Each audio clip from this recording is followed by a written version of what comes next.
अस्सलाम वालेकुम दोस्तों, आज मैं आपके साथ मीठे दलिए की रेसिपी शेयर करने वाली हूँ।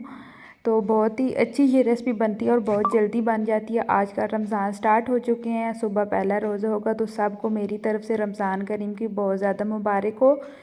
तो अगर आपको अफ्तारी के बाद तरावी पढ़ने के बाद बहुत ज़्यादा भूख लगे, कुछ अच्छा सा खाने को दिल करे, तो आपने ये वाला दलिया लाजमी बनाना है, क्योंकि ये बहुत ही अच्छी रेसिपी और बहुत जल्दी बन जाती है। इसमें कोई ज़्यादा टाइम नहीं लगता। तो चलें जी, आपके साथ ये दलिए की रेसिपी शेयर करते हैं।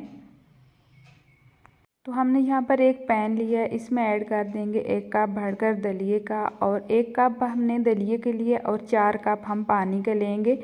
पानी हम इसलिए ले रहे हैं क्योंकि ये जो दलिया है थोड़ा सा सख्त होता है, गलने में थोड़ा टाइम लेता है, मतलब 2 से 3 मिनट लग जाते हैं। अगर हम दूध डाल देते हैं तो बहुत जल्दी ये थिक हो जाता है। दलिया जो होता है बहुत अच्छी तरह बनता नहीं है। जिस तरह पानी में ये फूल गया, इसी तरह ये जो होता है दूध में फूल जाता है और इसकी लुक अच्छी नहीं आती और ये अच्छी तरह बनता नहीं है। इसलिए जब भी आपने बनाना है, पहले अच्छी तरह आपने इसको पानी में बॉईल कर लेना है। जब ये फूल जाएगा उसके बाद आपने दूध ऐड कर देना है। हमारे पास 1 कप दलिए का था और 4 कप मैंने पानी के डाले हैं। जब अच्छी तरह दलिया फूल चुका है तो अब यहाँ पर मैंने यही 3 कप भरकर दूध के ऐड कर दिए हैं और थोड़ी देर के लिए हमने इसको अच्छी तरह बॉयल आने देना है, ताकि ये दूध के साथ अच्छी तरह मिक्स हो जाए। जब दलिए को 2 से 3 बॉयल अच्छी तरह आ जाएंगे, तो यहाँ पर मैंने फ्लेम को कम किया हुआ है, इसलिए इस दूध को बॉयल नहीं आ रहे। तो आपने हस्बे ज़रूरत चीनी ऐड कर लेनी है। पहले आप थोड़ी सी ऐड करिएगा। जब अच्छी तरह मिक्स हो जाए थोड़ा सा टेस्ट कर लें। जब आपको मीठा कम लगे तो थोड़ा सा और मीठा आप ऐड कर सकते हैं।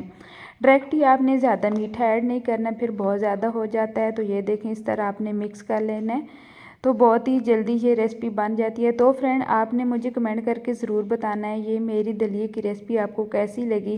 फ्रेंड, अगर अच्छी लगी हो तो प्लीज़ मेरी वीडियो को लाइक, शेयर एंड सब्सक्राइब ज़रूर किया करें। तो ये देखें, इसको हमने बहुत ज़्यादा थिक नहीं करना है। जब ये ठंडा होता है तो बहुत ज़्यादा थिक हो जाता है। तो जब आपने चीनी डाल लेनी है, साथ साथ चम्मच को हिलाते रहना है। जब ये थोड़ा गाढ़ा हो जाता है तो नीचे लगना शुरू हो जाता है। तो यहाँ पर हम डिश आउट कर लेते हैं, तो इसकी आपको फाइनल लुक दिखाते हैं।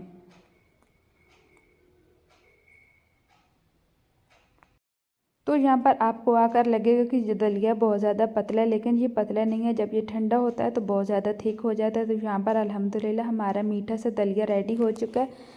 जब भी आपने इशा की नमाज़ पढ़ लेनी है, तरावियाँ पढ़ लेनी है, उसके बाद हल्की फुल्की सी भूख हो तो आपने इस मीठे को लाजमी बनाना है।